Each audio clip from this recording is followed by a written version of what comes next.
Dites-moi quelque chose sur le Greppo, s'il vous plaît. Groupe de recherche en pastorale ouvrière, effectivement, j'allais dire, plutôt que... Parce que je vois les anciens aumôniers, moi j'ai été aumônier, à ce moment-là il y avait 9 fédérations sur le Pas-de-Calais, et certains, une fois qu'ils sont devenus curés, sont rentrés dans le rang. Donc ils sont rentrés dans le système.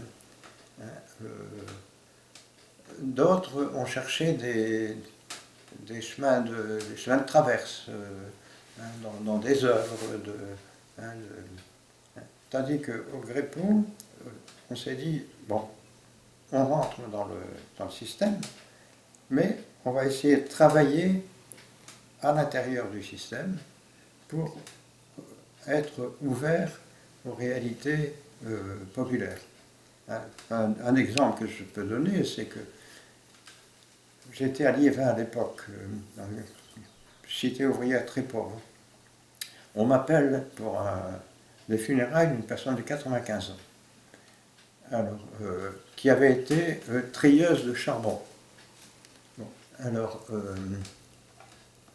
j'arrive dans la famille, il y avait 3 fils, évidemment des adultes. J'essaie de dialoguer avec eux, rien du tout. Alors, au bout d'un moment, je dis, écoutez, perdre sa mère, quel que soit son âge, oh, qu'est-ce qu'elle nous a fait souffrir. Bon, effectivement, elle avait été malade alcoolique, et puis elle avait été assez violente avec ses enfants. J'apprends par l'arrière-petit-fils que grand-mère à 13 ans était trieuse de charbon. Alors, aux funérailles, j'ai dit, voilà, je suis allé voir une personne de 95 ans, usée, burinée par le travail. À 13 ans, à l'âge où les jeunes d'aujourd'hui vont longuement à l'école, il est rentré au travail, pas n'importe quel travail, un travail rude, un travail dur, celui de la mine. Cette rudesse, elle aura marqué toute sa vie. Mais c'est les gens comme grand-mère qui ont permis à notre région de vivre. Puis je me suis retourné vers la croix. Jésus, tu as donné ta vie pour que le monde ait la vie. Tu dois pouvoir reconnaître quelque chose et l'accueillir. Je me suis arrêté. L'arrière-petit-fils est parti du fond de l'église avec une grosse gaillette de charbon qu'il est venu déposer au pied de la croix. Ben, le message est passé. Et à la sortie, les 3 fils là m'attendaient. C'est bien, vous avez réhabilité notre mère. Je me dis, l'Église qui est capable de redonner la dignité à toute vie humaine. Je pense que c'est vraiment la ligne du Greppo, ça, de trouver dans tous trouver des signes. J'ai sorti d'ailleurs une plaquette au plan national du Greppo d'ailleurs, sur des funérailles pour